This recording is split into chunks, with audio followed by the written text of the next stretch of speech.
The Oklahoma Sooners are pursuing a 3-star defensive lineman out of Ashburn, Virginia. And if you're an Oklahoma fan, you know the importance of really recruiting the defensive line well in this cycle, piggybacking off what you previously did in the previous cycle. But Oklahoma has really been doing some work in the Northeast. And Christian Evans, he is a 3-star defensive lineman out of Stone Ridge High School, coming in at 6'3", 280 pounds. Christian Evans originally started on the offensive line as a guard, and he had 20 pancake blocks. Didn't really know what that originally meant. Kind of had to look it up, but then talked to Christian Evans, which you guys are going to see that interview here in just a second. And he talked about the process of getting the offer, how Todd Bates hands out those offers. You guys are going to want to make sure you hear that. But he had 30 solo tackles, 47 total, 4 tackles for a loss, 3 sacks, and 15 QB hurries in 6 games as a defensive lineman. 6 games as a junior defensive lineman. Imagine what it's going to be like when he gets senior film, senior tape, and more games as a varsity starter, as a defensive lineman. 1, that just means there's a ton of upside for this kid. But 2, that means this kid is potentially going to skyrocket through the rankings. Christian Evans, guys, man, let me tell you, this was a fun interview. I can't wait for you all to hear it. So I'm going to go ahead and dive into it. So let me know what you guys think down in the comments below. I'm having a great day. I've been up since 5 a.m. because I had a really early morning workout, but I'm very happy to be on the show. Yeah, now you got up early, you had an early workout. Obviously, you're high school football. So what does a day in the life of Christian Evans look like as a high school football player? Yeah, so on some days I'm with my trainer, Coach O. That's during the week. So in there I'm doing upper body, legs. I'm doing speed work, explosive work, and on other days I'm with my team. You know, like we have our early morning conditioning and early morning lifts. Then I come home, I rush to take a shower, get some breakfast in, and then I go to school, and then I do my schoolwork, and then I'm back at home, and I usually take a nap. I then do some homework and eat dinner, and then that's my day. Yeah, so you were kind of telling me in the green room just a minute ago, you used to play offense. You've switched to the defensive side of the ball. So, but I mean, before we really start diving in your recruitment, I really find this interesting. So kind of tell the people a little bit about that story, where you used to play at the offensive guard position and now moving to the defensive line spot. Yep. So when I transferred into Stonebridge, my current school, I came here and I started at guard my sophomore year. I didn't play any defense then.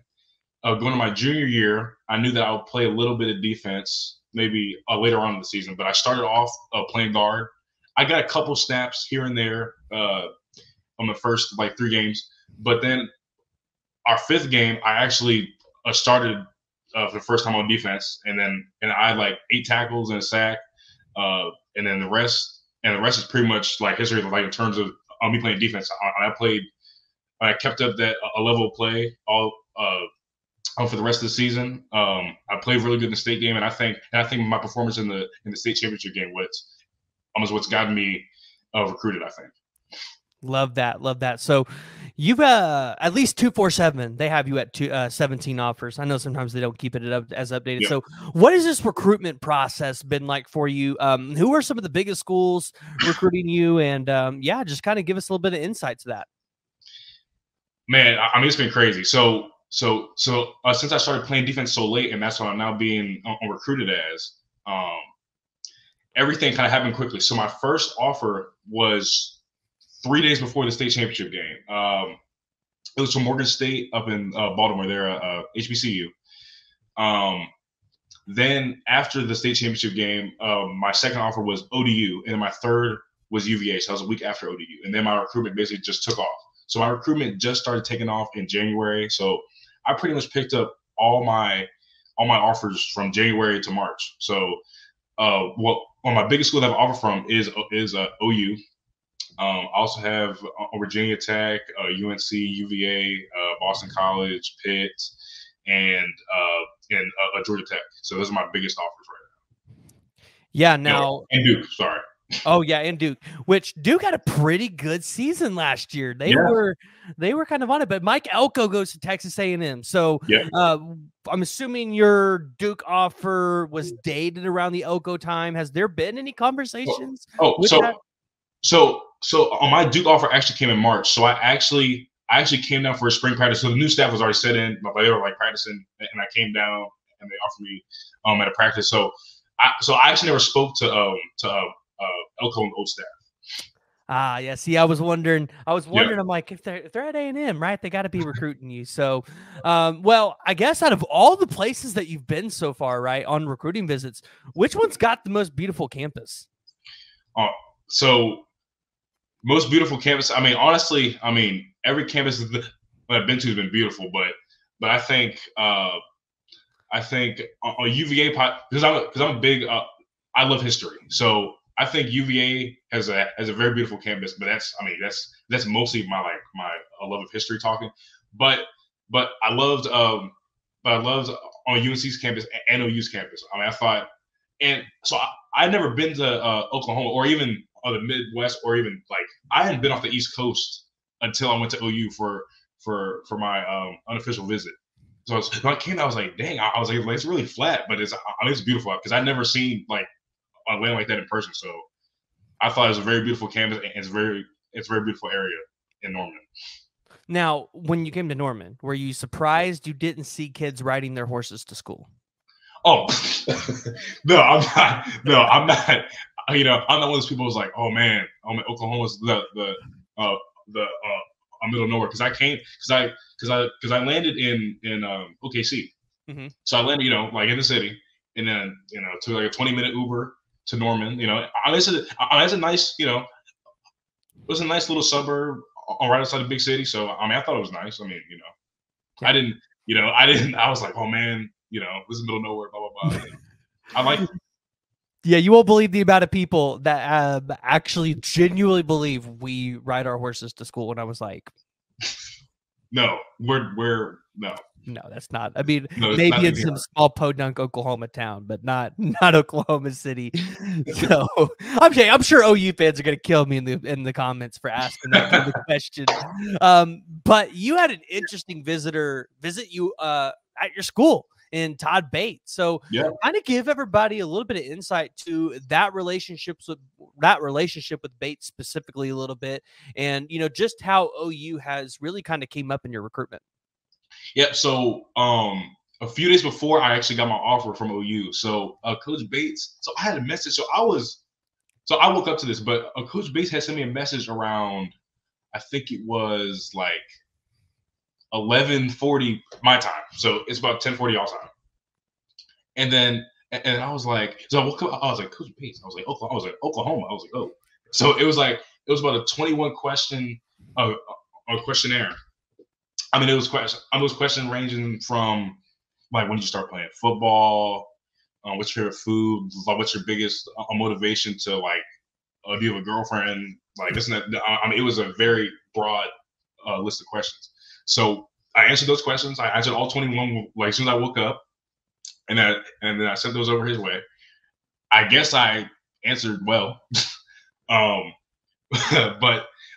I think, and then on the day after that, the whole coaching staff followed me like within like a 5-minute span, because I was like, I mean, it'd be great to get an offer from Oklahoma. I mean, it's Oklahoma. So like next day, I'm checking my phone. It's like 11 a.m. and I'm going to my PT place. And I see Coach Venables follow me, and the whole rest of the staff. I was like, okay. And then the day or two after, Coach Bates was like, what's your number? He's like, I'm gonna give you a call later. And I was actually in the middle of a workout, but then Coach Bates had FaceTime me, and they offered me there. So I've been telling Coach Bates, throughout this whole process, he's been my main guy. That's awesome. Now, I'm assuming, who is the best teller of jokes on the recruiting trail? Is it Todd Bates, or is it a guy at North Carolina? Like who's the funniest recruiter that you've met so far? Well, Coach Montequino at UNC, I think he's probably funny, like around the guys, but he's like more like serious with me. But I think Coach Bates is the best Joker. I think, Love it. and Coach Downing at UVA is pretty funny. But yeah, but Coach Bates definitely he's definitely the funniest. and and sometimes like he's not even trying to be funny, but like he'll be like telling a story and then he'll say some a certain way, and then like you can't help but laugh. So. Love to hear it. Love to hear it. So, kind of diving into your recruitment a little bit, what are you looking for in the school? Like, what's going to go into that decision? Is it facilities, distance from home, development? What does that look like for you? Well, my top one in school is great academics. I mean, above everything, that's why I want most in the school. Second will probably be just like great coaches and my relationship with the staff, and then how they develop guys. Um, third, th- third will probably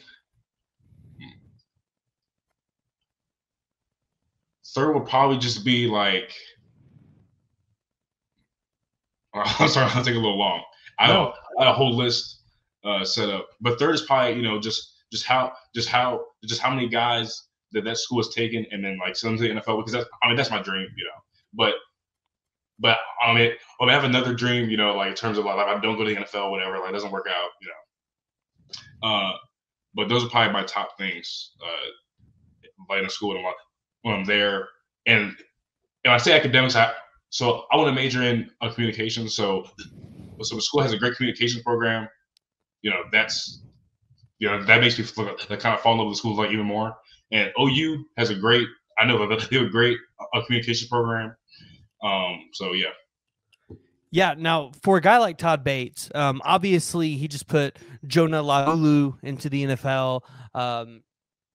But he's put a lot of Clemson guys into the NFL, and we just saw 2 more this past cycle, which I think this will probably be his last cycle of Clemson guys get into the league. So obviously Oklahoma, they historically put guys into the NFL all the time. Maybe not as much on the defensive line as of recently, but what does the impact of Todd Bates being able to put guys in the NFL at Clemson and knowing, okay, he's at Oklahoma, he's still landing elite guys, like he's probably going to be able to do that there.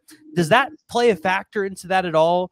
Even though Oklahoma really hasn't been doing it at that high of a level as of recently? Yes. Well, he said so many guys when he was at Clemson. So Brian Breezy, who went to Clemson, was now with the Saints. So he's from Maryland. He went to Damascus, which isn't that far from me. But so I was watching Brian. I mean, he doesn't know me, but I was watching him in high school, like 2018. I was like, dang, he's a monster. I was like studying his tape when I was in like middle school. And then he goes to Clemson, and then he blossoms, and then he goes to the NFL. Like same thing with Christian Wilkins and Dexter Lawrence. I mean, they went there, and then they blossomed, and now they're great. They're on great NFL players. There's only like some guys. He sent a whole bunch of guys to the league. So on me seeing that, that definitely plays a part. Love to hear that. Love to hear that. So, kind of looking at your recruitment a little bit, understanding NIL. I like to ask every recruit this question because I always get a different answer. It's there. Like fans, people, we got to understand it's there. As a recruit, right? How does NIL play a factor into your recruitment, and what does that mean to you as a player that's really getting to be on the forefront of leading into what NIL is going to end up being for us for the foreseeable future?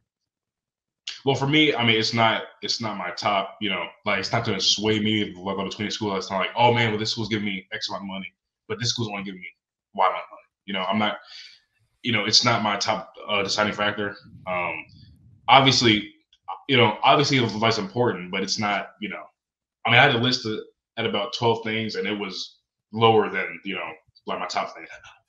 Well, like I said earlier, like my top things in the school is academics. So, obviously any guy's gonna want to make money, because most college students don't make money, or they make very little money. So obviously I want to make, some money, but I don't, but it's not my top thing that I'm looking for, this school's giving me the most money, someone go there. No, it's a collection of things. You know, it's not just about the money. Love it. And NIL makes it easier for athletes nowadays to be able to at least have an enjoyable life in college. Yeah. I mean, we always heard the stories from our parents and everything like, oh, you go to college, you're a poor, broke college student. Not anymore. Like, you have the opportunity to be a thriving college student, to be able to actually go have fun and do things. So I think NIL is a great thing for the sport. Yeah. And I think it's going to do great things for a lot of athletes. Yeah. So looking at your recruitment again, is there anybody specifically from Oklahoma that's like currently on the roster that you have a relationship with or that's recruiting you? Or is there any relationships that you have with any of the other recruits in this class?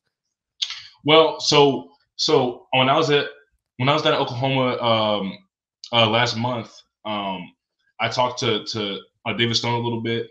So he spoke with me a little bit after practice. You know, he was just telling me, you know, how great of a guy that Coach Bates was, and he was like, if you come here, you know, if I'm gonna push you, you know, whether it's in the weight room or it's at practice or it's just, you know, like in class, you know, like he was like, you know, he's gonna like be a leader and you know, like what's the best. So and he wants to win, like above all, you know, because I mean he didn't do much losing at IMG, so he doesn't want to do any losing, so like he wants to make sure everyone around him like is great and they, you know, and everyone has the same goal in mind. So and Trent Wilson, who just committed to OU, me and him actually have the same defensive line trainer, but I've actually never met him. Oh, really? but yeah, but I mean I'll probably meet him at some point, but yes, but because he goes to school about an hour north of me, so. Yeah, it looks like Todd Bates was just up there recently today too. I think I just saw a picture of them together. Yep. Yeah. Todd Bates and Trent Wilson right there. Sure, yep. They were together. So kind of looking at your senior season, you're going into it. What are some goals that you have for yourself on the field and off the field as you head into your final year of high school? So off the field, I just want to maintain my honor roll status as a student, you know. Just, you know, because some seniors, you know, I'm a senior, you know, like they get senioritis, you know, like I'm done with this, you know. No, I'm gonna finish as an honor roll student, you know. Like I don't want to, you know, get bad grades, my GPA goes down, you know. But on the field, you know, since last year, since I started out as an offensive lineman, you know, like I mean, I'm not a big stat guy, but my stats don't look as good as some other guys. So I want to, you know, like truly dominate, and I think that I've been training, you know, and I've been working hard.